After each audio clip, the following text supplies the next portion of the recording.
benedicta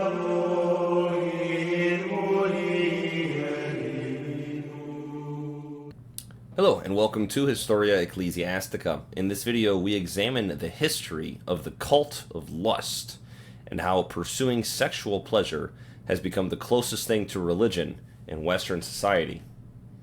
The contents of this video, while faithful to Catholic tradition, are, of course, not suitable for children. We begin with a reading from the song Take Me to Church by Hosier. You may know the song, and let's really look at the lyrics and think about the way he is depicting the sexual act. He says, "My lover's got humor, she's the giggle at a funeral, knows everybody's disapproval. I should have worshipped her sooner. If the heavens ever did speak, she's the last true mouthpiece. Every Sunday's getting more bleak, a fresh poison each week." So he's comparing what you get at actual church to fresh poison. He is a fallen Catholic. He is an Irish fallen Catholic, as most of that sad nation is, unfortunately. He says, "We were born sick, you heard them say it." And that would be talking about original sin. "My church offers no absolutes." The new church he's found, that is. As in no moral absolutes, no sense of right and wrong, no black and white principles. She tells me, worship in the bedroom. The only heaven I'll be sent to is when I'm alone with you. I was born sick, but I love it. I love my original sin. Command me to be well. He's mocking the words of Jesus, who once told a man to be well. Amen, amen, amen. Take me to church. I'll worship like a dog at the shrine of your lies. I'll tell you my sins so you can sharpen your knife. Offer me my deathless death. Good God, the girl he's into, let me give you my life. Blessed are the pure of heart, they shall see God. Let's begin with a prayer now, cleansing our minds of the rot of that song. In the name of the Father, and of the Son, and of the Holy Spirit. Dear Jesus, I know that every perfect gift, and especially that of chastity, depends on the power of your providence. Without you, a mere creature can do nothing. Therefore, I beg you to defend by your grace the chastity and purity of my body and soul. And if I have ever imagined or sensed anything that could stain my chastity and purity, blot it out, Supreme Lord of my powers, that I may advance with a pure heart in your love and service, offering myself on the most pure altar of your divinity all the days of my life. St. Thomas Aquinas, pray for us. In the name of the Father, and of the Son, and of the Holy Spirit. Amen. St. Thomas Aquinas, the great church doctor, recognizes that chastity extends out of a pure heart that is offering itself on the most pure altar of divine service. When we recognize our lives are to be poured out for others, we are less likely to seek to pour sexual pleasure into ourselves, because that's not what our souls are really meant to be oriented towards. All the good stuff, like, comment, share, subscribe, please, especially your prayer intentions below, and I enjoy reading your discussions. Subscribe to the channel if you like what you see.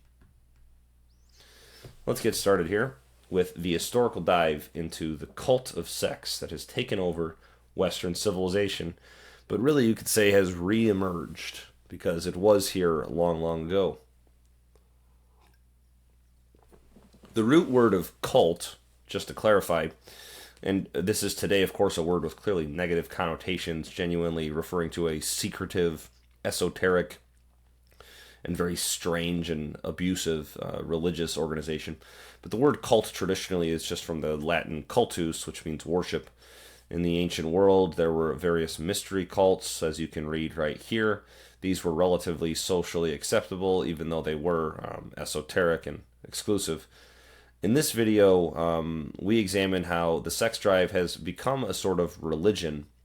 It has taken the place of the spiritual longings of man in postmodern Western society. In order to take an examination into this topic of how lust has formulated into a sort of cult, a form of religious worship for postmodern man, we are going to take a long history approach to examine the relationship between sexuality and religiosity, and we will go back to the very beginning, to the Garden of Eden, and look at how human sexuality has developed in its sad direction since then. And it's developed in its sad direction from its primordial goodness, because it is a very good, physical institution. So we will look at sexuality in the beginning, in the Garden of Eden. We will then examine the fall and the history of sexuality and religion in the pagan world. We'll then look at Christian sexual anthropology during the period between, well, first of all, just what Jesus taught about sexuality, what church teachings have always been about sexuality, but then we will also examine how Christian sexuality or Christian anthropology and what it has to say about sexuality influenced Western civilization, from about the 3rd century onwards until the Enlightenment. We will look deeply at the Enlightenment. We'll examine Occam's razor, the Enlightenment, Freudism, and sexology, and more in that section. We're then going to talk about the sexual revolution and the psychological, anthropological premises which the sexual revolution is predicated upon. We are then going to examine the fruit of the sexual revolution and consider what we are to do today, since we all exist in a world that has been ravaged by the lies of the sexual revolution. How can we find these lies within our own attitudes towards sex? And how can we be purified and brought back into alignment with God's will for sexuality? Part 1. Origins. Sexuality in the beginning. What therefore God hath joined together, let no man put asunder. Matthew 19:6.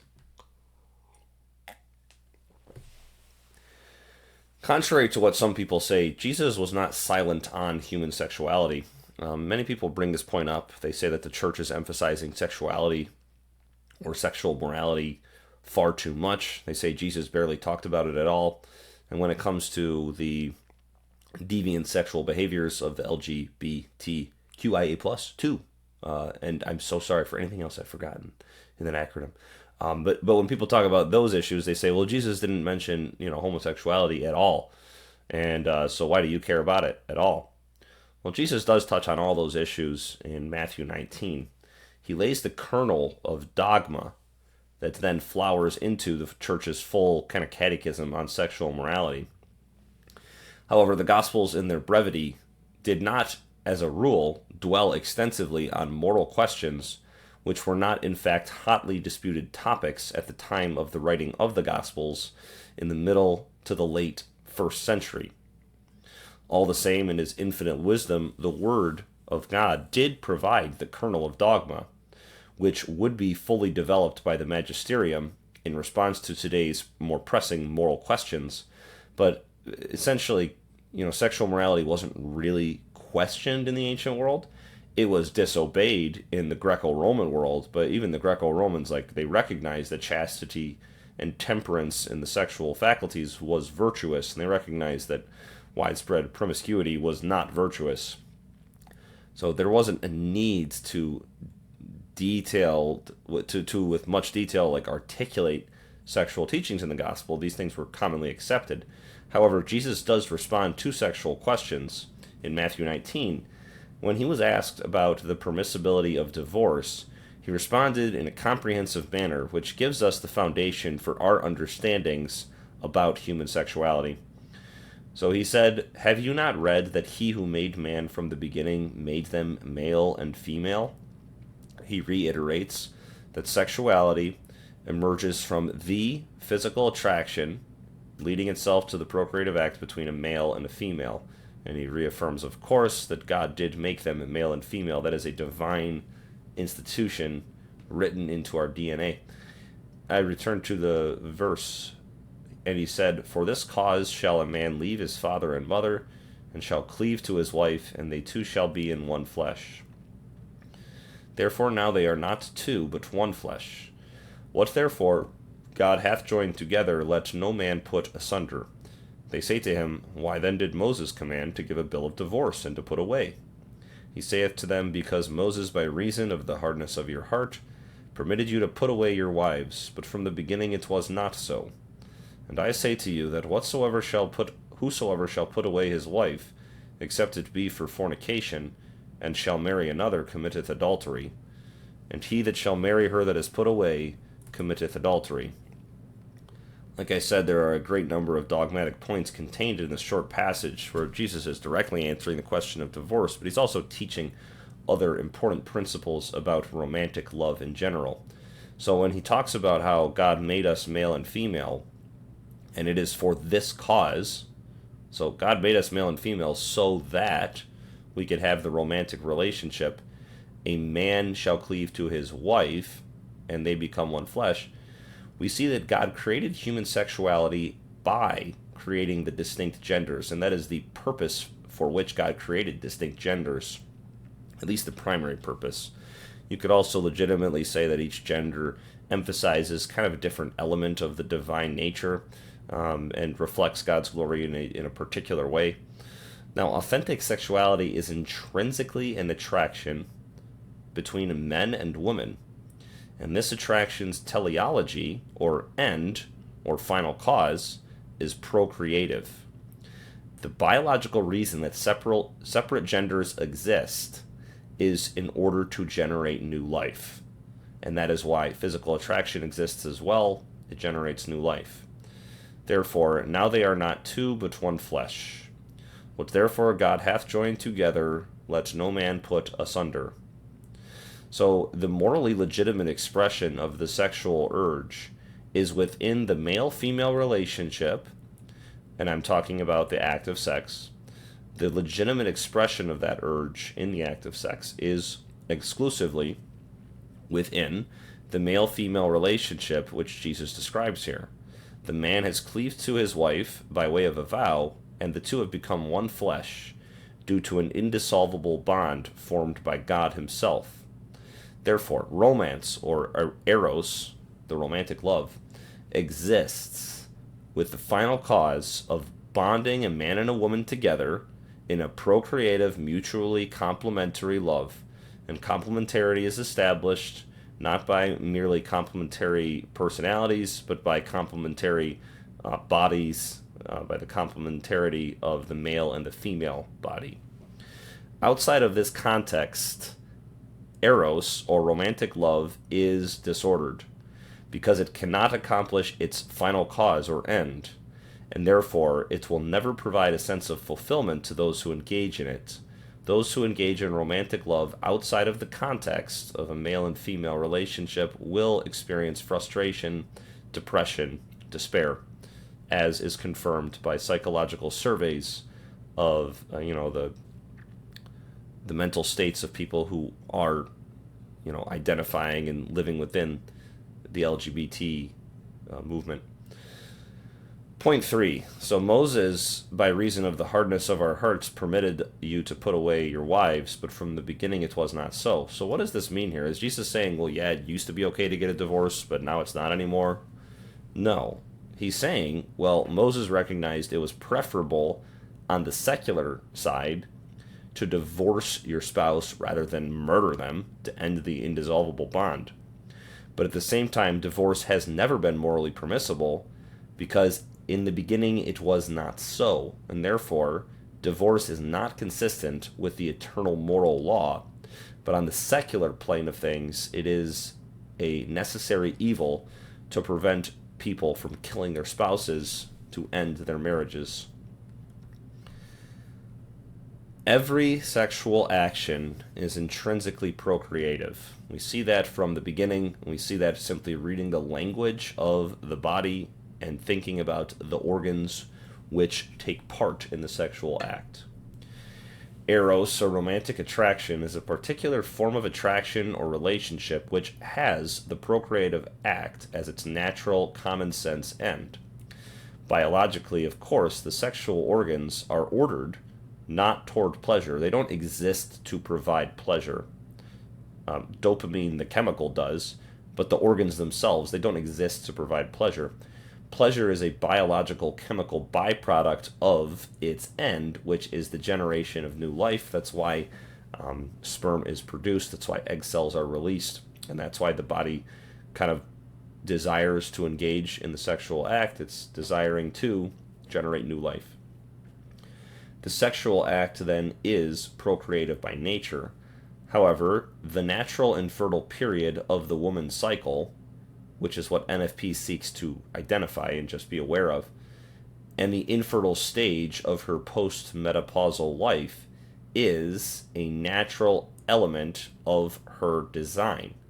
And the engagement in the sexual act during infertile periods or post-menopausal periods is not disordered as long as the action does remain open to life, even if the conception of a new life would be in fact quite miraculous, like the picture you see here.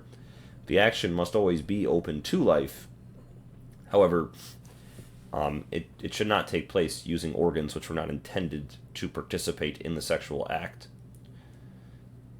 Artificial birth control is an attempt to artificially alter the physiology of the sexual act to render that action infertile, because those who are engaging in it seek to enjoy the pleasure derived from the action. They want to exploit the action to harvest its pleasure, but they want to do so in a manner severed from its natural purpose which God designed it for.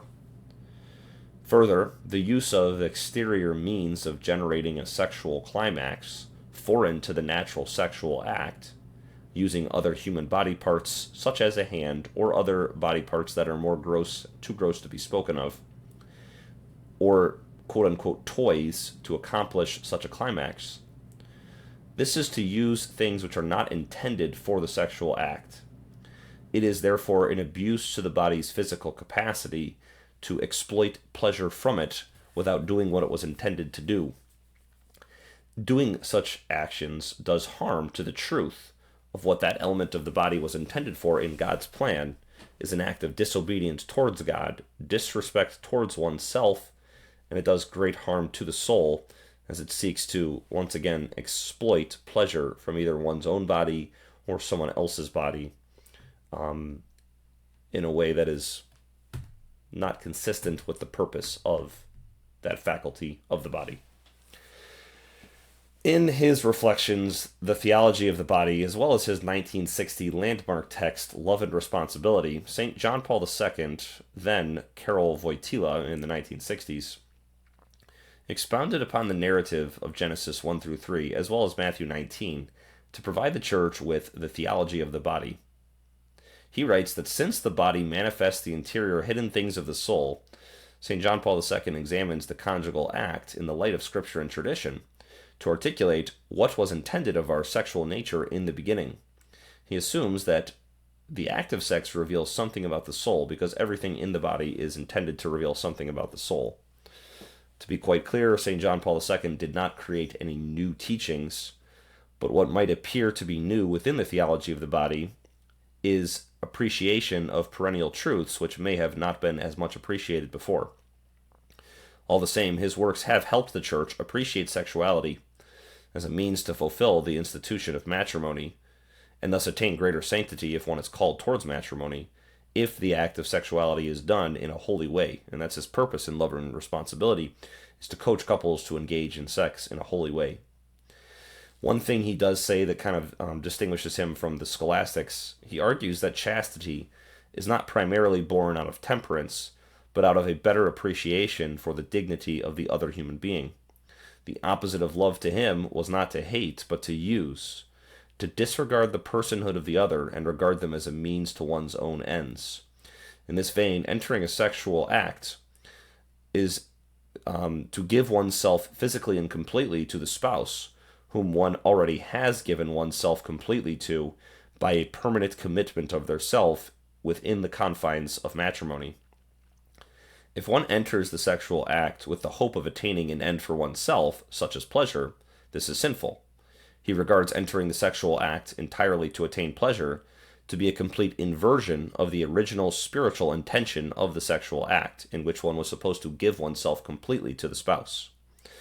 Yet at the same time, entering the sexual act entirely with the hope of using the partner's body to create a child is equally as disordered as entering the sexual act with the hope for pleasure, because this too would be trying to use the other in order to gain something, rather than entering into the act in order to give oneself as a complete gift to the other.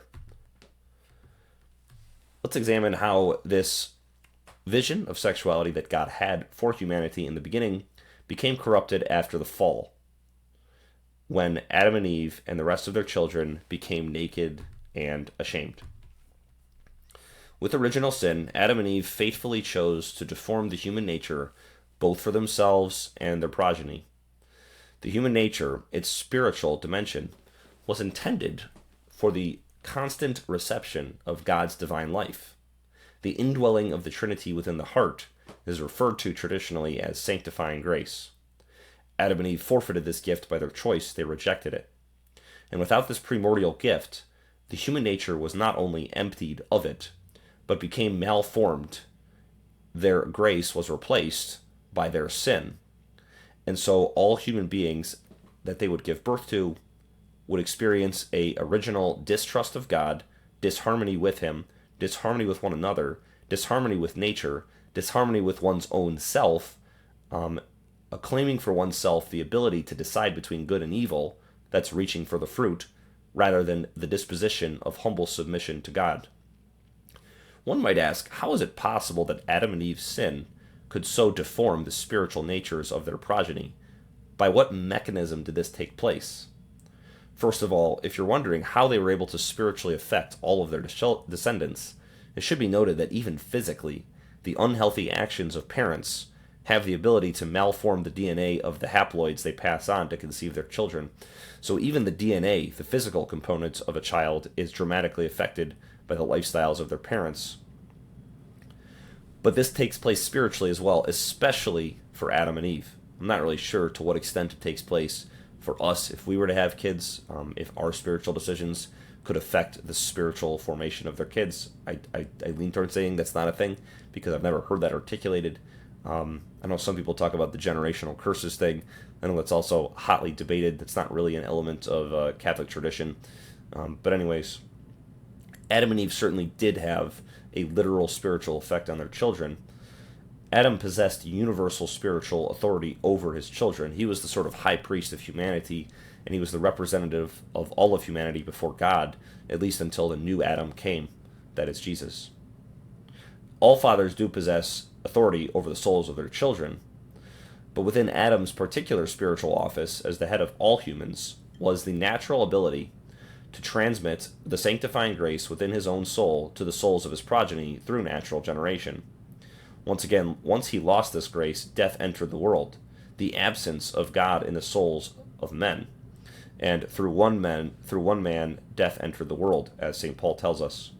From this one man, all inherited not divine life through natural generation, but the inheritance of original sin. Men and women did retain the sexual elements of their nature. The sexual faculty was still a component of human nature. Yet without the divine life to illuminate this flame of human passion, it became a dangerous passion, ever ready to consume the other faculties of the soul, as other passions are wont to do, such as wrath or pride. After the fall, unsurprisingly, the children of Adam and Eve began to engage in sexual sins, engaging in the sexual act apart from its spiritual end, the procreation of children and the unification of spouses. Now, sexuality, the human passion related to the sexual organs and the deep-seated desire to procreate, at least to do the physical actions related to procreation, was of course not the only human passion to become malformed after the fall. Nor are sexual sins the worst of sins, ontologically, as the spiritual sins of pride and envy deform the soul in a more profound manner than lust does, because they are spiritual sins, and lust is a carnal sin. Even though lust is not the most serious of the 7 deadly sins, St. John Vianney speaks about how lust, though ontologically not the worst of the deadly sins, drags the most souls to hell. Physiologically, it is the most alluring because it captures the imagination of our eyes, and it is the most addictive because it gives us the most dramatic, immediate release of dopamine. While the brain can become entrenched on operating with the chemicals associated with various sinful passions, the chemicals associated with pride, wrath, envy, gluttony, and greed can all become things that the brain becomes absolutely used to operating with, to the degree that the brain begins to crave these sinful dispositions in order to operate as it is used to operating with its typical chemical makeup. You know, if I've said this before in a video, but if you find yourself constantly seeking out videos that make you angry, and as you watch these videos or podcasts, you find yourself simultaneously angry as well as calm, like you're on edge, and then you watch an angry film and it kind of chills you out a little bit, you're like, if you're getting calm through anger, that's a sign that your brain is hooked on anger. Your brain kind of requires anger, and you're getting like an anger fix, like an addict gets of a drug. Now, while all these deadly sins can basically become an addiction for the brain, none provide a spike in dopamine in the brain comparable to that of a sexual orgasm, which itself is comparable, though not quite as extreme, as a present-day opiate drug. All of the deadly sins have spiritual components as well, not merely physiological ones. They emerge from faulty understandings of who we are. They are often filthy bandages we use to hide our pain and shame from ourselves and from others. And when we commit these deadly sins, we seek to redefine ourselves according to the lies these sins tell us about ourselves, separating ourselves from God and His plan for us, and creating further and further disharmony between us and God's will. What sexual sins can we read about in the book of Genesis before the Great Flood? In Genesis 6, we see that the children of God, i.e. the children of Seth and Adam and Eve's righteous children, began to have intercourse with the children of Cain, who the Bible calls the children of men, and those who followed Cain's rebellious ways. This merged all of humanity into an indistinguishable mass of sinners. We read about that here in Genesis chapter 6, verse 1 through 6. This is the immediate buildup to God deciding to destroy the world with the flood. He says that after men were multiplied upon the earth and daughters were born to them, the sons of God, that being the children of like Seth, seeing the daughters of men that they were fair, took to themselves wives of all which they chose. And it was in this way that we get to verse 5, when you have the mixture of the unrighteous and the righteous children of Adam and Eve. Of course, the wickedness prevails. Like if you were to mix, muddy water with clear water, of course it would all just become muddy water. And God, seeing that the wickedness of men was great on earth, and that all the thought of their heart was bent upon evil at all times, repented him that he had made man on the earth. Lust had therefore caused those children of Adam and Eve, which were of the heritage of holiness, descended from Seth, or potentially other children that were holy. Lust caused them to form one flesh with the children of Cain. These descendants of Adam and Eve had embraced a heritage of earthliness.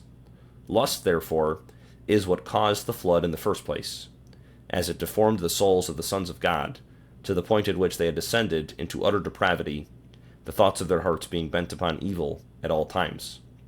Through these generations of lustful relationships, all of humanity, except for Noah and his family, once again had their hearts bent upon evil. We see then that as lust is born of the desire to use the other rather than love them, engaging in lustful acts makes our hearts devoid of love. And even though the particular act of illicit sexuality, even though the act isolated by itself is not as damaging as pride is, when we have the disposition of wanting to use others for our own pleasure, this makes our hearts devoid of love, and therefore it makes our hearts enter a state of mortal sin, and leads the soul to have a heart eventually bent upon evil at all times, as it seeks itself at all times. Even after the flood, even after Noah's children repopulated the earth, sexual depravity would flood the world once again. Let's look at sexual depravity in the pagan world. The institution of polygamy was a clear deformation of God's original plan for matrimony. Because they could, wealthy men would claim multiple wives for their own enjoyment, rather than to serve them and to love them. It was simply not possible for a single man to give himself completely to more than one wife. You can't give yourself completely to more than one wife. The moment you have more than one wife, you are using them for your own pleasure. Each instance of polygamy was therefore an offense to God and a mockery of the institution of matrimony. Those men with not just wealth, but tremendous political power typically possess not only a great number of wives, but a number of concubines as well. Concubines are women who cohabit with the king. They live within his palace and provide him with sexual favors, but they were not even given the dignity of whatever commitment was made in being called one of the king's many wives. Imagine being a concubine of a king who had 500 wives, but you don't get to be one of them. You're just a concubine.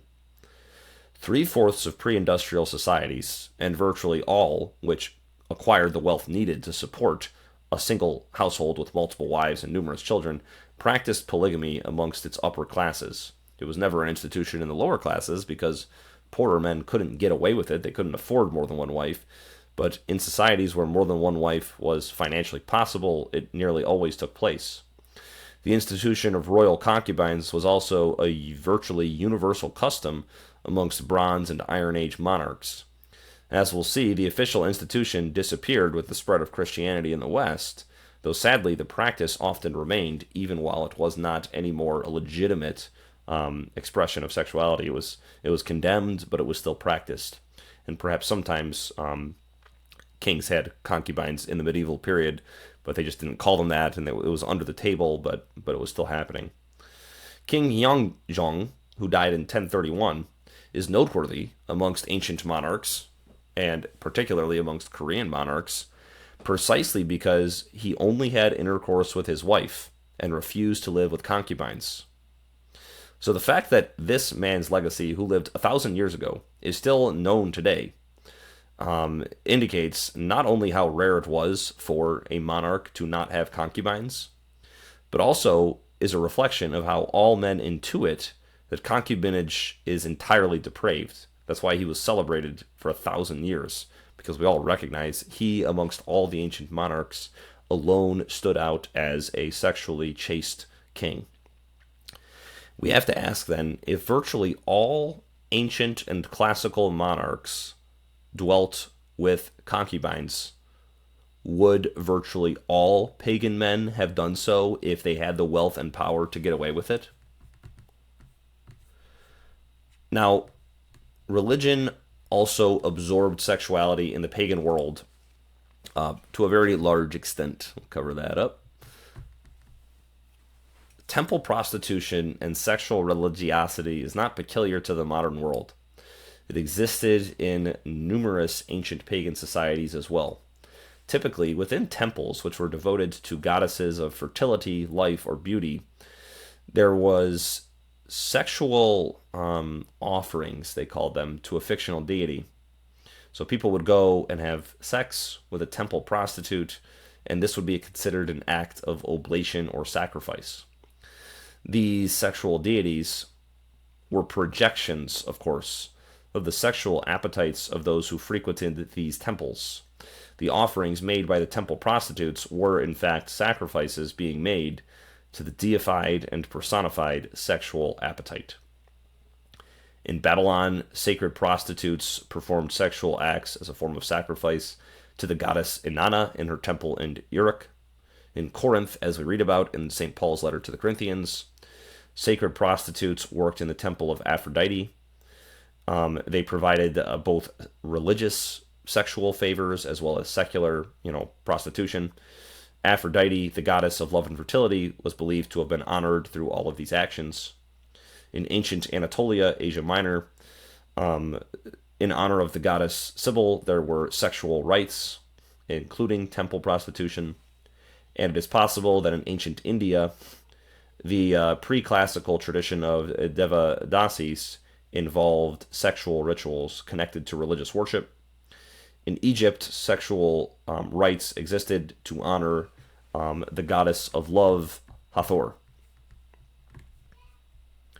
Now, in the ancient world, apart from the depraved the spiritualization of sexual acts that we just read about, pagan peoples the world over engaged in institutionalized, normalized adultery, and even spiritualized sex and religious rituals. And this is because in the ancient world, paganism is a spiritualization of natural desires. Pagan worship in general is a deformation of spirituality, not an expression of it. It was intuited by pagan peoples that true worship is a movement of the heart up to the divine through an act of sacrifice. However, paganism is a sort of codification of the self-centered orientation. It is in all respects an inverted spirituality. True religion leads the soul to transcend itself through being outpoured in love to God and others in a life of sacrificial love. Paganism has the external trappings and rituals resembling the primordial religion of Adam, but is focused rather on consumption and perception of what one desires. Paganism is oriented toward the earth and has its face bent downwards toward earthly desires. The oblations of pagan cults were typically merely indulgent feasts. Think about the worship we read about of the golden calf by the Israelites in Exodus 32. They went out to play, which is a euphemism for an orgy as a form of sacrifice to the golden calf. Of course, this is not a sacrifice. It is extreme and gross self-indulgence, but pagans called self-indulgence sacrifice. Other pagan rites included drinking fine wines as a form of sacrifice, pouring out a bit of it as an oblation, feasting on choice meats which were quote-unquote offered to a deity but are then eaten by the individual, or once again engaging in sexual acts as a form of service to one's god. Ask ourselves, do we today approach worship at all with a similar disposition? When we go to Mass, do we seek to have our ears tickled? And do we seek to have ourselves pleased, rather than pour out ourselves to God? None of these rites facilitated the death of the self as true worship does. Yet Jesus' saving word came to bring light to the darkness of the pagan world. Sadly, as we shall see, today's postmodern man has returned to the ancient spiritualization of lust. Part 3. Christian Sexual Anthropology, a Historical Overview. The life, death, and resurrection of Jesus ushered in a new dawn for humanity.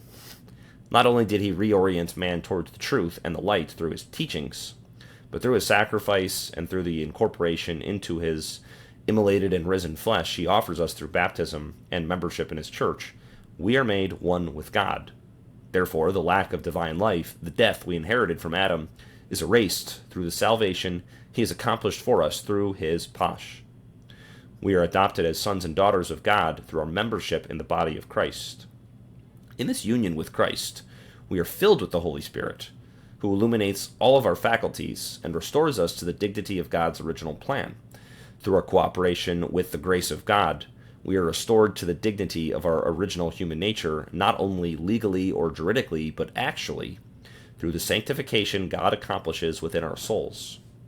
The spread of Christianity throughout the West, then, not only supplied Western peoples with the theoretical framework to better understand the ends of and the illicit uses of human sexuality, Christianity also provided these peoples, through mystical and sacramental communion with Christ, the actual restorative power to live by these particular applications of the new commandments to love one another as I have loved you in the sexual act.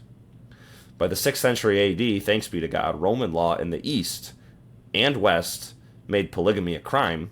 However, because in the 6th century, the classical Roman Empire, classical Western Roman Empire had ended, but the Eastern Roman Empire still had juridical authority over the West. So when the Byzantine Emperor ruled polygamy a crime, so it was a crime in the West as well, at least legally.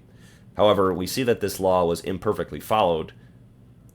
Charlemagne, for all the good he accomplished, would have 4 wives and 4 concubines. In 907 AD, the Byzantine Leo VI banned concubinage, and eventually the practice would disappear, at least at the institutional level in the West as well.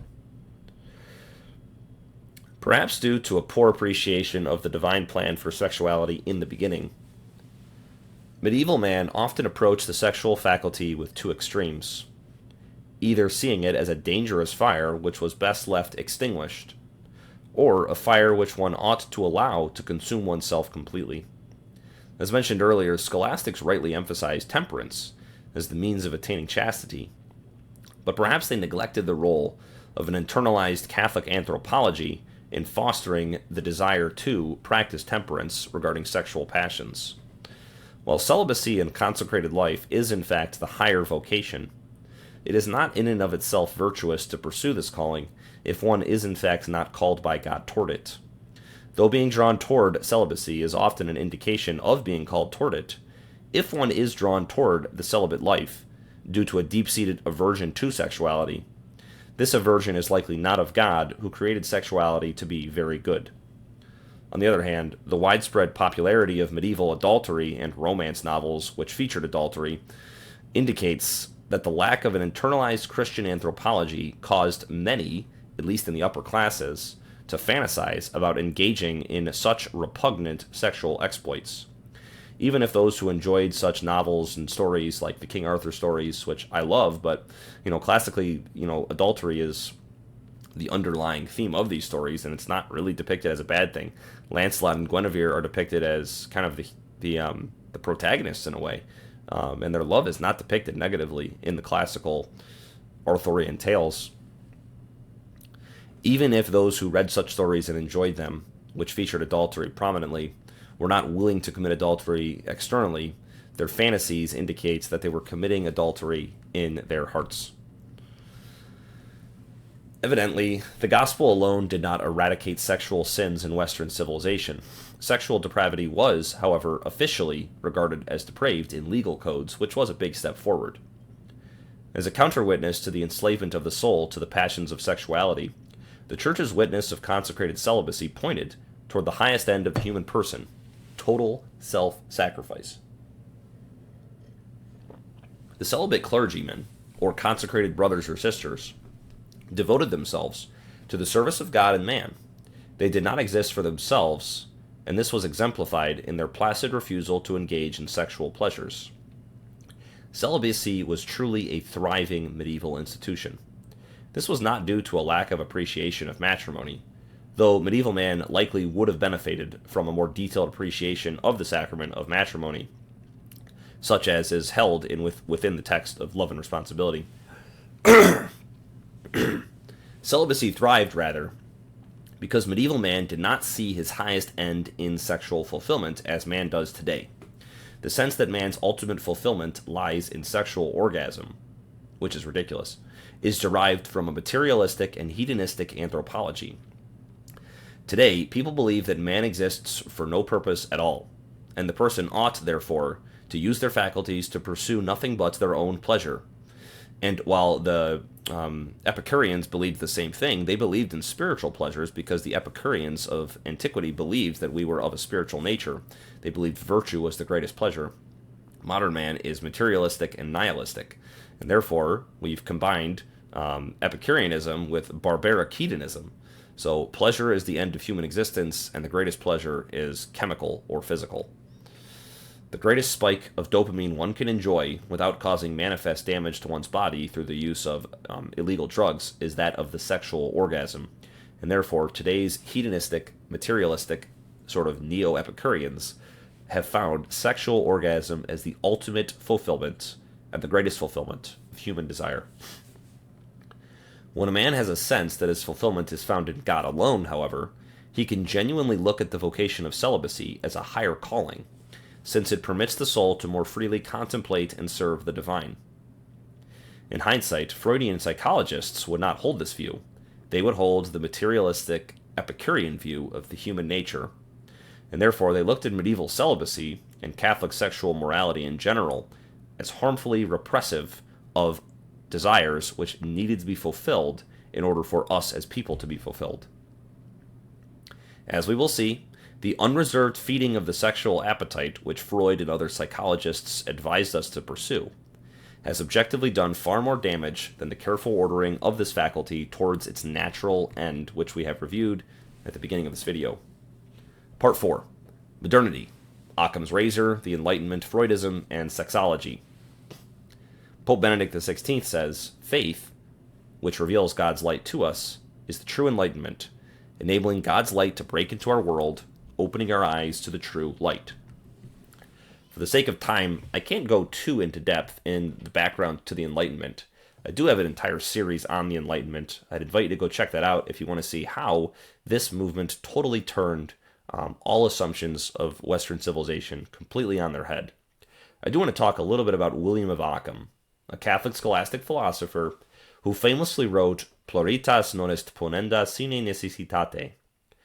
Plurality should not be posited without necessity. In other words, if two plausible explanations are presented to a question, the simpler of the two was always to be preferred.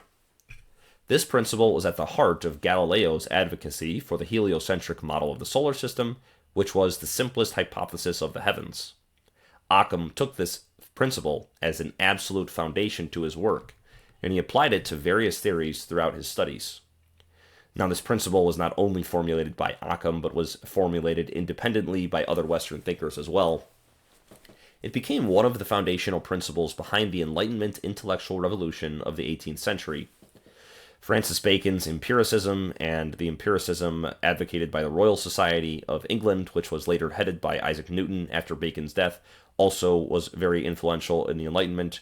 This was a 17th century movement, and in France, Catholic philosopher René Descartes, who died in 1650, also highly influenced Western philosophy. He attempted to deduct an axiom from observable phenomenon which could be absolutely verified in order to be the first principle or the first premise upon which all other understanding or philosophical thought could be built upon. He arrived at the conclusion that the only thing we can know for certain is that we do have thought, so we could verify our own existence by the fact that we are in fact thinking.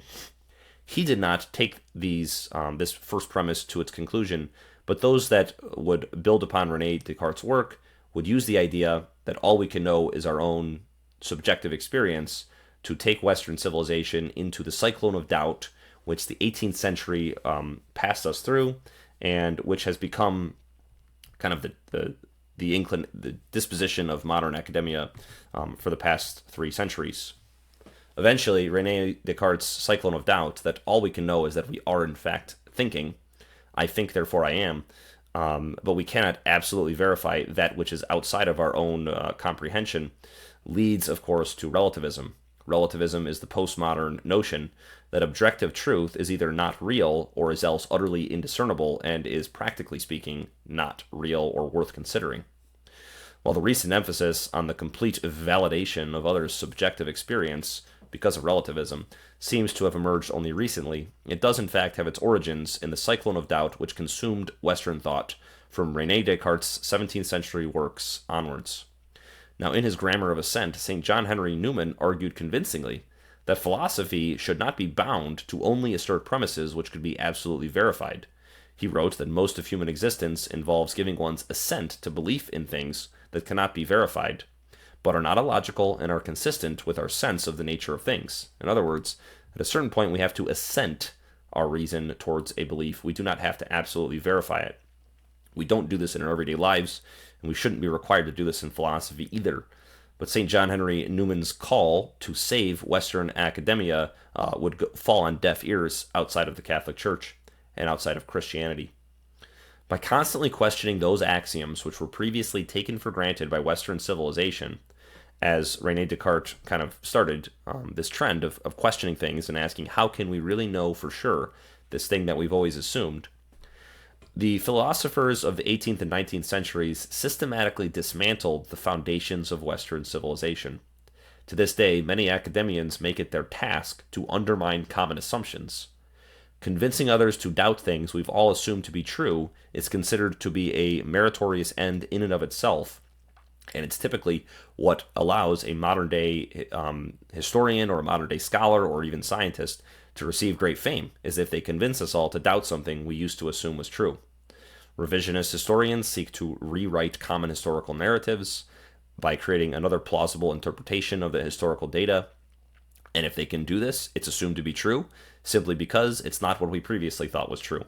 So the new theory about a historical body of data, a new theory of how to assemble it into a narrative, is always given priority in modern academia over the traditional interpretation of historical data. Scientists are considered great when they prove a common assumption wrong, making a new discovery, rather than if they, through tireless and excellent work, reaffirm a common understanding. Scientists that do this, we never know them. But scientists that convince us something we've thought is wrong, they become famous. Philosophers seek to change the way we perceive reality, rather than help articulate the common experiences we already hold, and many psychologists seek to explain why commonly perceived problematic mental/spiritual behaviors are in fact totally normal and are harmful only when we classify them as such. Well, here I said I wasn't going to get into the Enlightenment. That hasn't worked out. Okay, so let's just wrap up this last slide here. The Enlightenment was not only seeking to bring about the triumph of empiricism. Far from it, in fact. Rather, Enlightenment used empiricism to justify divorcing philosophy and all academic studies from theology or the contents of divine revelation. Baron de Holbach described theology as only the ignorance of natural causes reduced to a system. He said that theology was composed of hazardous suppositions imagined by ignorance, propagated by enthusiasm or knavery, adopted by timid credulity, preserved by custom which never reasons, and is revered solely because it's not understood. If theology is the understanding of the Creator and the manner in which he designed creation, it's of course ludicrous for a Christian to study any element of the natural world, intentionally ignoring what theology has to say about those topics. Rather, as St. John Henry Newman articulated, theology is the queen of the sciences and it governs them, not to their harm, but to their true flourishing. To be clear, partaking in empirical studies is not unchristian. We've had a number of great Catholic scientists, including Father Mundell, died 1884, Father Steno, died 1686, and even Father Roger Bacon, the Franciscan, who died in 1292, is sometimes considered the father of the scientific method. With that said, much of the Enlightenment was not empirical at all. It was rather philosophical, moral, political, or anthropological musings of philosophers who were seeking to create systems of thought which operated without any reference to God whatsoever. There was an attempt to secularize academia, divorce it from any consideration of God, and today this is of course taken for granted, that if you write any research paper at a university, you must not reference what divine revelation has to say about that topic, unless you are criticizing divine revelation, because modern academia is filled with institutions which reflect the values of the atheistic Enlightenment. This reduction of the universe to a merely material system was inspired by Occam's razor. If a universe could be explained without reference to a divine creator, the divine creator would be an unnecessary hypothesis, a term first coined by Pierre-Simon Laplace, who is a mathematician who lived during Napoleon's reign. By the mid-19th century, the Enlightenment revolution had a commanding hold on institutions of higher learning throughout the Western world, and today it's got an absolute death grip on intellectual establishments. Even the Enlightenment premises are even seeking to take over and corrupt and destroy public schools, and they already have in many instances for kids. But the higher learning institutions have been completely lost for about 100 years now. By the 20th century, even the mainline Protestant intellectual seminaries and universities were grossly infected by the atheistic premises of the Enlightenment. While the long 19th century popes, Pope Pius VI all the way to Pope Pius X, from the 1770s to 1914, made the Catholic Church something of an intellectual stronghold against the hellish horde of atheistic intellectualism born of the Enlightenment. These strains of thought infected even the seminaries and universities of the Catholic Church by the middle of the 20th century, and these progressive Enlightenment-inspired Catholic intellectuals emerged from the woodworks after the Vatican Council of the 1960s, doing untold spiritual harm to the faithful and causing great harm to the Church. The influence of these Enlightenment-inspired Catholic intellectuals, i.e. most of the Jesuit order, is still keenly felt today. While grassroots Protestant sects may have been less infected in the early 20th century due to their lack of intellectual centers, such as the Pentecostal Church or the Baptist Church, many of these sects are today experiencing a similar progressive deformation as other mainline Protestant churches, I should say ecclesial bodies, experienced in the early 20th century as a result of their more modern use of intellectual centers and seminaries, which are once again intrinsically tainted or corrupted by the Enlightenment. If Christian leaders, and sadly many bishops of Christ's one true Catholic Church, had drifted away from Catholic tradition and towards the opinions of secular academics, who would be there to defend and advance the traditional Catholic anthropology to the masses, who are increasingly being drawn towards the corrupt higher learning institutes to engage in their economies? As young people were basically required to go to universities to get a good job and learn about the secular atheistic anthropologies of people like Sigmund Freud, how in the world were they going to be prevented from falling to these errors if even Christian seminaries, priests, pastors, and bishops were also falling for these errors. So, Christian sexual ethics flow directly out of Christian anthropology. In the same manner, the sexual ethos of the sexual revolution flows out of secular or atheistic psychological anthropology. And this anthropology was forged by intellectuals such as Sigmund Freud, and their work has led to the present ethos in present-day Western society. Because of Freud, the West no longer asks, is it right, is it wrong? Rather, we now consider our desires to be intrinsic parts of who we are, and the prevention of realizing any of our desires is perceived as losing a part of ourselves. Freud also made the concept of the subconscious desires, fears, and motivations that we are not aware of, a huge part of our everyday considerations about our interior life. He also was a counselor, but that wasn't really what he wanted to do, as you can see in this quote. This gives an overview of Freud's work, and not all of his ideas were bad. There's a reason he's famous. A lot of his ideas were intriguing and thought-worthy.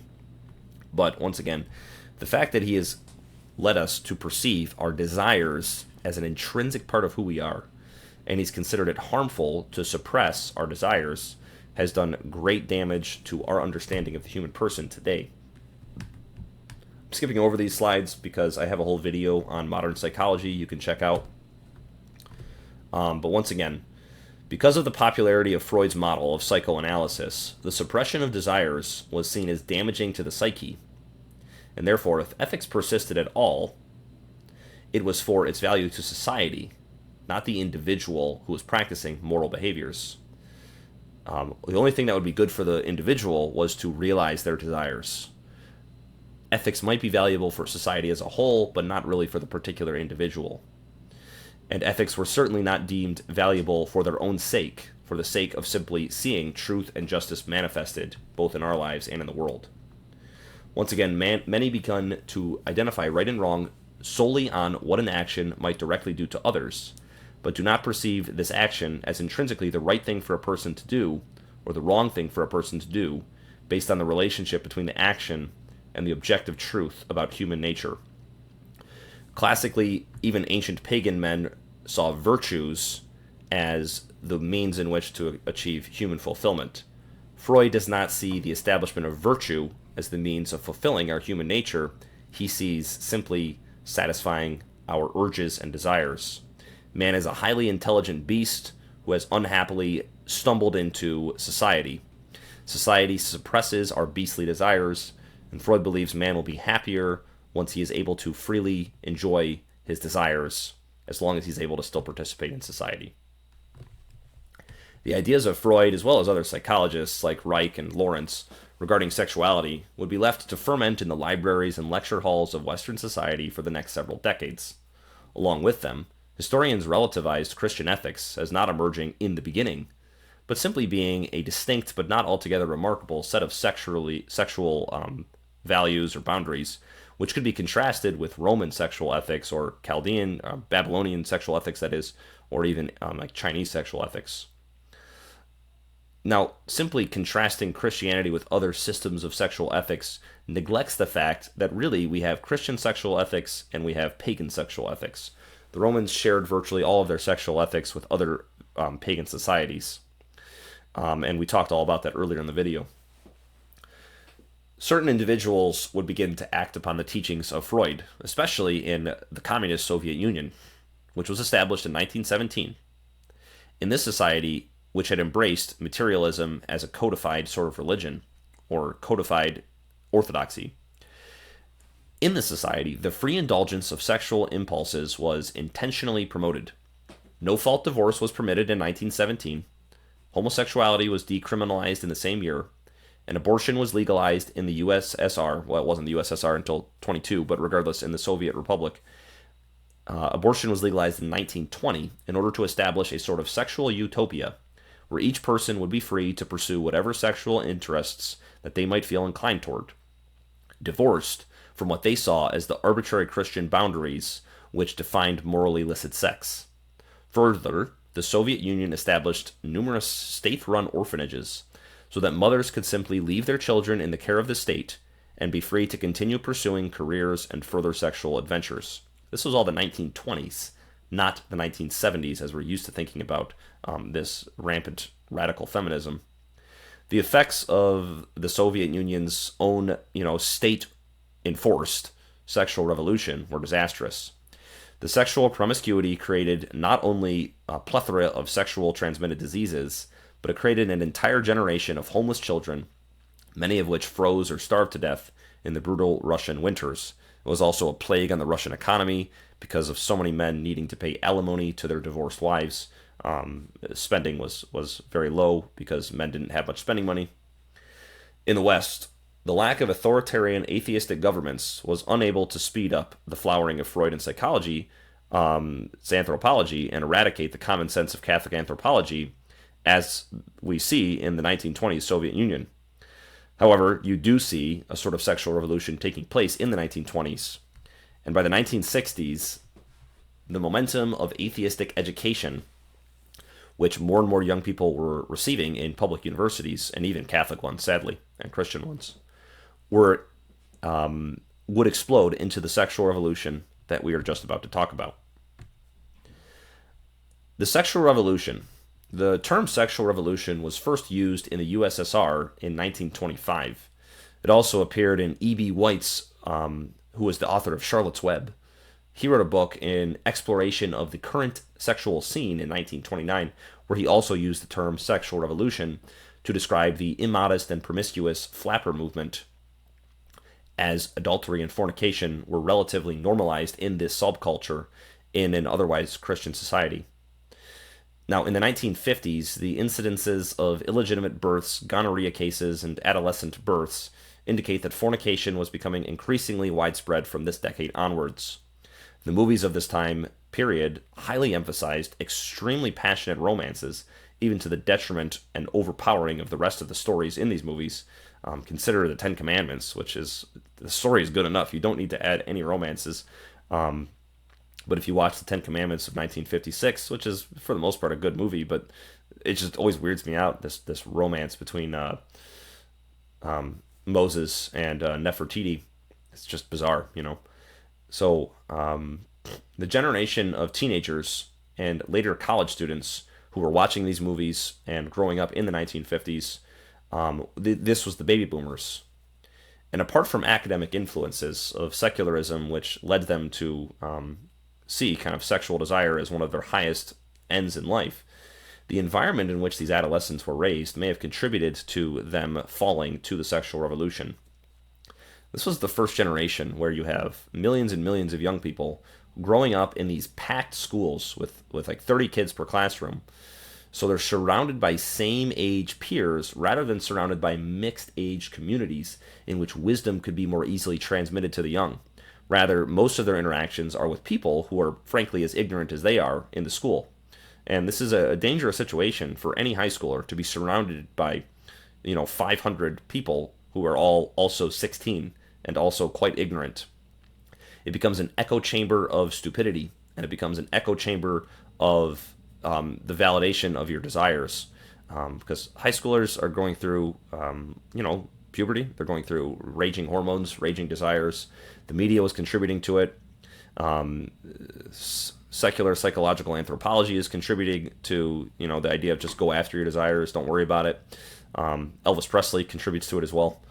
And so as these massive echo chambers throughout the country of teenagers who are mostly bouncing ideas off of one another, and their authorities are less and less of an influence, their elders are less of an influence on their lives, this environment contributed to their nearsightedness and their lack of appreciation of the Christian sexual ethics, which is, of course, a narrow and hard road, as opposed to the wide and easy road that leads to destruction of sexual promiscuity. At the same time, there were deliberate efforts to infiltrate academic and entertainment industries by Marxist Comintern agents. The Soviet Union did establish the Comintern to establish international communism, and whether or not you believe they were successful at infiltrating American media, American movies, and American education institutes, I'll leave that question to you in the comments, but regardless, we know the Soviets were trying to do this, and we know the Soviets would have liked to advance their sexual beliefs in America especially in schools and media. So if they would like to do it, and we start to see it being advanced in, media and academia, well, maybe they did do it. It doesn't really matter if the Soviets actually infiltrated our institutions. What matters is their ideas certainly did.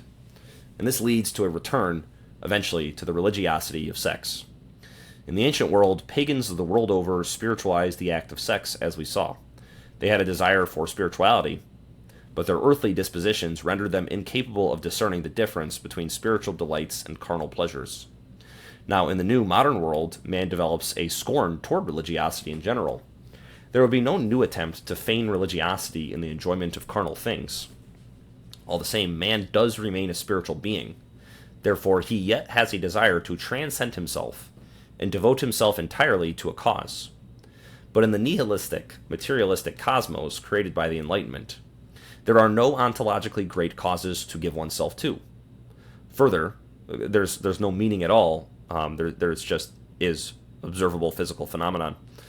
Further, there is no way to really transcend oneself because there is nothing greater than oneself. Oneself is the greatest good that one's life is centered around in materialistic nihilism. There is ontologically nothing great at all. There is only random phenomenon. Sexual climaxes, then, become for man the closest thing he can attain to transcendence, outside of drugs, which also became popular during the same period as the sexual revolution. But sexual climax is the most powerful experience of, dopamine one can materially enjoy if one denies the existence of exterior metaphysical goods or a supreme good outside of oneself. It would be the pursuit of one's primal desires, then, the pursuit of intense releases of dopamine, which fueled the desires of the baby boomers, and which they would give themselves over to completely. The pill would be the impetus for the explosion of the sexual revolution. In the 1960s, the birth control pill was released to the public. It promised to prevent regular ovulation, thus allowing women to chemically prevent their bodies from conceiving children. This pill prevents ovulation by pumping the woman's endocrine system full of synthetic progesterone. This is the pregnancy hormone released by the woman's ovaries during the first 10 weeks of pregnancy and by the placenta for the rest of pregnancy. By filling the woman's system with such high doses of synthetic progesterone, the female body becomes fooled into thinking the body is already pregnant, preventing it from releasing new eggs. The birth control pill also thickens cervical mucus and thins the uterine lining to such a large degree that if an egg were released and fertilized after the sexual act, as is often the case while on the pill, and a new human life thus be conceived and created, it would be virtually impossible for this zygote to implant upon the uterus lining because of the thickened cervical mucus. Thus, the pill is in fact an abortifacient. It renders the environment of the uterus and fallopian tube inhospitable to life, and if a woman is to be on the pill throughout her entire fertile period, she is likely to have at least a couple children in heaven who she never knew existed. Regardless, the creation of the pill caused the trend toward and also men who engaged in sex with women who were on the pill might also have children in heaven that they never knew existed, that the reckless promiscuity and use of the pill killed. The creation of the pill caused the trend toward a sexual revolution explode. Women and men sought to chemically alter the female's body and her hormonal balance to render its fertile sexual organs barren, rendering its healthy functions incapable of functioning, so that these organs could be used to provide both the man and the woman with sexual pleasure, while not fully engaging in the sexual act, with all of its profoundly beautiful implications. Recently, long-term studies have confirmed that pumping the female body full of synthetic progesterone throughout her entire fertile life greatly increases the risk of cancer and blood clots. Go figure. Pumping your body filled with synthetic chemicals for 30 years has a negative harm on your body. Who knew? Also, short-term side effects associated with the body constantly thinking itself to be pregnant are, of course, damaging to women's health. Tragically, the development of, and also progesterone leads to further anxiety and not anxiety, but depression. So pumping your body filled with progesterone is going to lead to more depression. Tragically, the development of gynecology has been in something of a deep freeze since the pill was invented. Most gynecologists have seen the cure to almost all female reproductive illnesses as simply ending the cycle to prevent the symptoms rather than curing the actual harm done to them. It's difficult to find a Catholic OBGYN who is willing to use, licit moral means to heal the reproductive organs of the female body. And though the pill is not intrinsically wrong, if it is used purely to heal the reproductive organs, the sex should not take place while the pill is being used.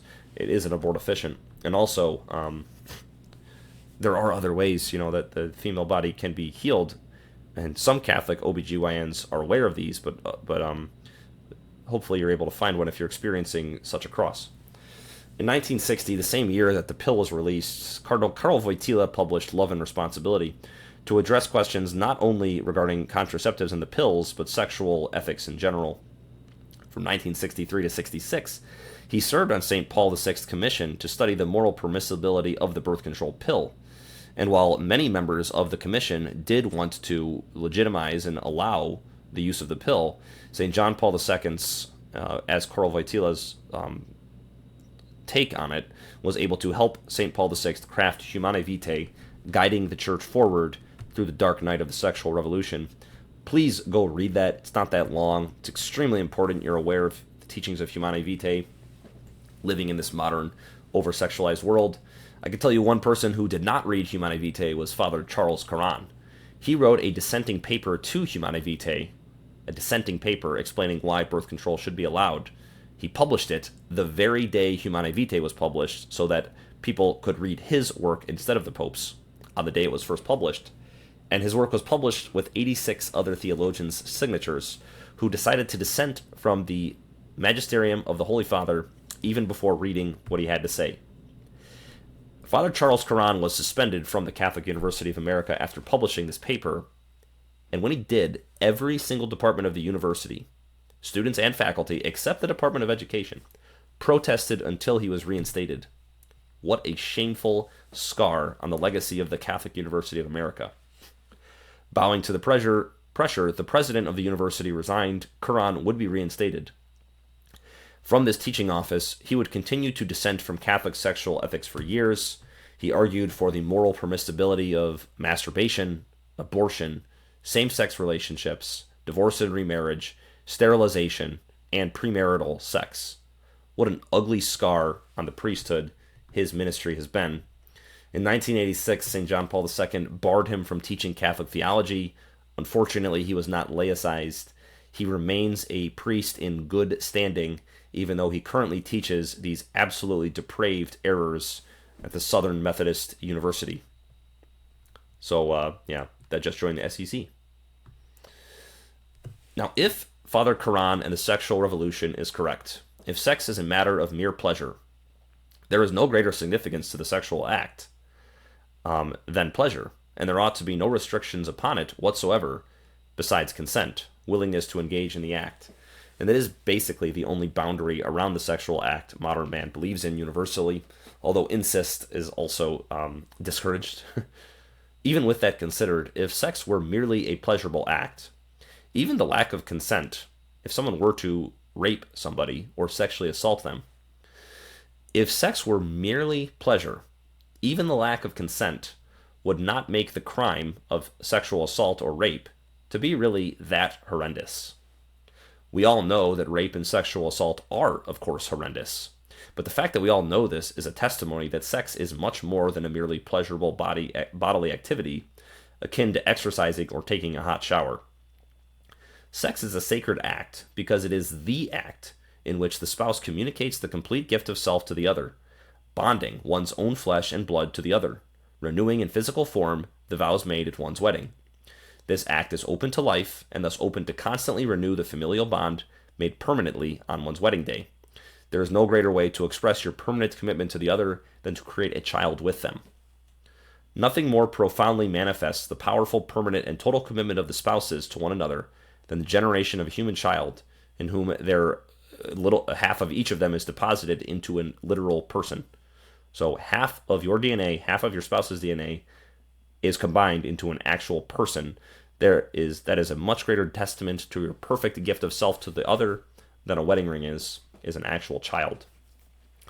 Christian anthropology holds sex in such high esteem, it is reserved to its proper place, the marriage bed, in an action which is open to life. But if sex is a matter of mere pleasure, it is utterly reduced from significance. It is reduced to the chemicals it generates in the brain. As long as two people agree to engage in it, there should be no moral restrictions whatsoever. Thus, if two men or two women want to cause this dopamine release in a mutual action they call sex, but which is really not sex, since it involves only one set of sexual organs, not in cooperation with the complementary sexual organs, and is thus not in fact unifying, but is rather a sort of mutual masturbation. It's not sex at all.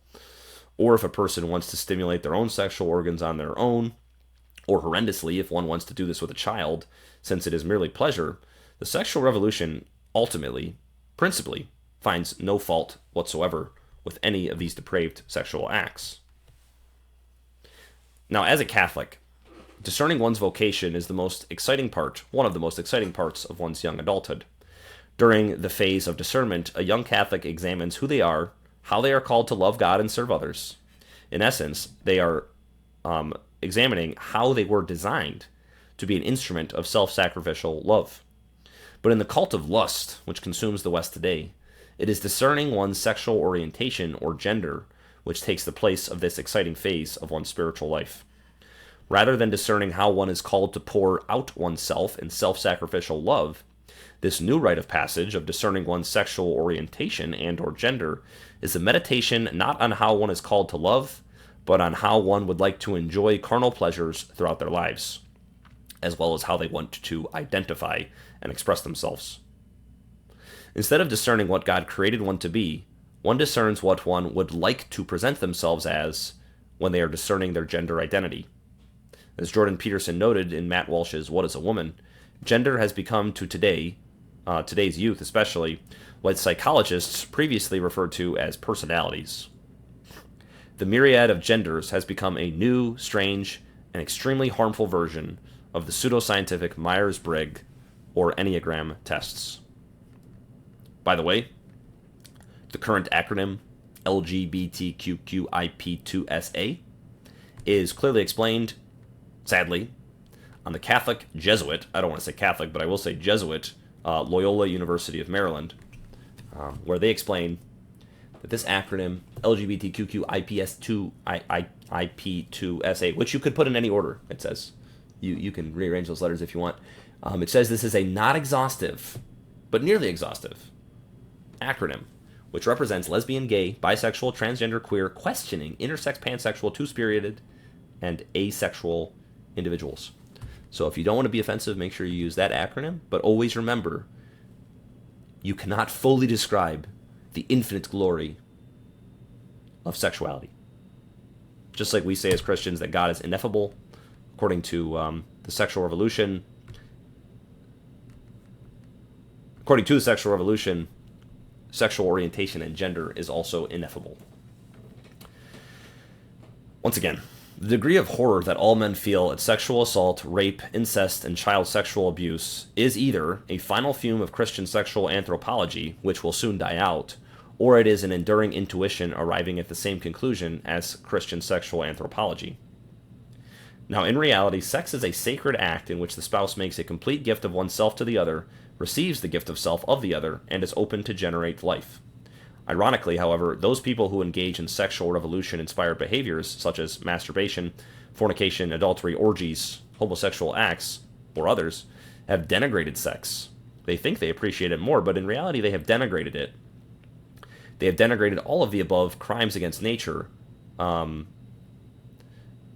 have denigrated sexuality in general to a mere pleasurable chemical release. Therefore, the things that we all agree are sexual crimes, like sexual assault, rape, incest, or child sexual abuse, is, according to the terms of the sexual revolution, merely stepping across a line in the sand, but not necessarily doing something intrinsically disordered. The sexual revolution teaches all modern men to pursue their sexual urges at all costs if they don't want to be repressed and greatly harmed. Modern man is told to ignore their conscience if their conscience condemns their sexual illicit behavior, as well as ignore Christian anthropology's condemnation of these disordered acts, because sex is, after all, mere pleasure. Yet the sexual revolution disregards its own premises when it regards crimes against consent, like sexual assault, rape, incest, or child abuse, to be of the utmost severity. If sex is reduced to the mere dopamine it releases, and does not have an intrinsic connection to the integrity of the soul of the person participating in it, a crime against sexual norms should be perceived as not altogether grave. Of course, these crimes are grave, because what Western society has retained as sexual ethics are severe abuses of the conjugal act, yet the West has marred the true nature of the conjugal act nearly beyond recognition in the eyes of most Western people because of the sexual revolution. Our final reflections are implications for us today, as we are all harmed by living within a society which has embraced the sexual revolution. I was walking in the mall yesterday and I saw an ad for a store with a woman lying on the ground wearing a bra, wearing blue jeans that were unzipped, unbuttoned. Like, that's just in the mall for kids to see. It's absolutely depraved. And to live in the modern West and walk through malls like that, or really to live in the whole world, since every culture is now united by global social media, is to, in a sense, be a recovering participant in the sexual revolution at best. While some have been raised in profoundly Christian homes, we are all still surrounded by the evil premises of the sexual revolution, that sex exists for pleasure. Some call this the very air we breathe being filled with the premises of birth control. Birth control premises are the very air we breathe. The idea that sex is about pleasure and childbearing is merely optional, but it is an auxiliary utility of sex. The main use of sex is pleasure, and that's of course completely inverted. This means that our society has a cheapened as well as deified perception of sex. How can it be both cheapened and deified? Sex is cheapened because it is deemed to be mere pleasure. We can engage in the act of sexual climax however we see fit, with the exceptions listed on the previous slide. But on the other hand, sex is deified because it is, in the estimation of the atheistic Occam razor sense of anthropology and reality, which our culture adheres to, the greatest sort of pleasure we can engage with, apart from doing great harm to our bodies through the use of opiate drugs. Hedonism. If the enjoyment of dopamine is the end or final cause of our existence, it becomes the ideal which captures our imagination more than any other fantasy. As spiritual beings inclined toward the infinitely good, we are inclined to idealize and infinitize that which we perceive as our highest good, and make a god of it. This is the origin of carnal idolatry. Rather than being able to say, I have remembered thee upon my bed, I will meditate on thee in the morning, such as we read in Psalm 63 verse 7, modern man goes to bed engaging in dreams of sexual exploits instead. Instead of finding rest in the dream of union with God, many find rest in the dream of finding sexual pleasure, causing many to turn to pornography to aid in establishing these fantasies. Christian anthropology recognizes that sex was designed to be a holy act, integral to matrimony, yet it is just such an action. It is just such an action. It is good, but it is of limited goodness. We enjoy it, but we enjoy it in a limited manner. We do not deify it. Our hearts find rather their ultimate hopes in God. And thanks be to God, we do not look for ultimate fulfillment in a fictionalized, fantastical, infinitized idealization of sex. If we did, we would find our spouses to be insufficient. If we thought that our hopes would be fulfilled in a extremely idealistic, infinitized perception of sex, our spouses would be insufficient because they cannot provide that. We would be dissatisfied with the sexual pleasures our wives provide because they are not infinite, and we would instead turn to pornography or even women outside of the marriage bed to fulfill these desires, but they would of course not be fulfilled there either. In other words, sex is good, but it's not that good. If you're basing your hopes and dreams around it, literally, if you're going to bed hoping for it, hoping to dream of it, that is frankly ridiculous. Sex can create life, which is very good and far greater than the pleasure it provides. It unifies the spouses, which is also good. And it feels nice, which is good, but it's very limited in how good it is. Sex releases some dopamine, but not an infinite amount of it. We should never settle on desiring an infinite supply of carnal pleasures. Even if we could have an infinite supply of dopamine, that is far too low of a goal for us who are spiritual beings. Our sights should be set rather higher than this earth and this flesh.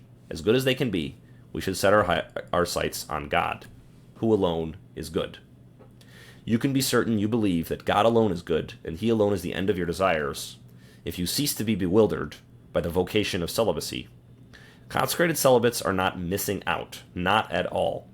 They are, in fact, sacrificing the lesser good of sexuality. But the freedom this sacrifice provides to allow them to intensify their focus on God means that they are likely enjoying, if they are focusing on God correctly, a greater good than the marriage bed can possibly provide, holy though it may be. One last point, abortion is the linchpin of the sexual revolution. It is the fail-safe, it is the break glass in case of emergency option to continue the illusion that sex is not procreative. As many contraceptives as someone can take, they could use a condom and the pill, both can fail because sex is intrinsically procreative. That's what it exists for biologically. And when this reality is thrust upon two that are engaging in sex merely for pleasure, they demand the option of abortion to kill the evidence that the action they engaged in was really about creating life, first and foremost, and pleasure was only a tertiary cause after, the procreative end and the unitive function of sex. Pleasure is a tertiary cause, it is a nice side effect, but when that is made the end of sex, we need abortion to maintain that lie. That is why people regard abortion as a sort of sacrament in today's sexual revolution-inspired world. That's why they fight for abortion tooth and nail, because sex is the highest good that many people find in their lives. And in order for them to pursue that pleasure without restrictions, they need abortion to continue to live in the lie, which will cause them despair in this life and eternal suffering in the next, if they do not repent. Let us pray. In nomine Patris et Filii et Spiritus Sancti. Gloria Patri et Filio et Spiritui Sancto, sicut erat in principio et nunc et semper, et in saecula saeculorum. Amen. In nomine Patris et Filii et Spiritus Sancti. Thank you so much for watching. Can't wait to talk to you soon, and see you in the comments. Bye.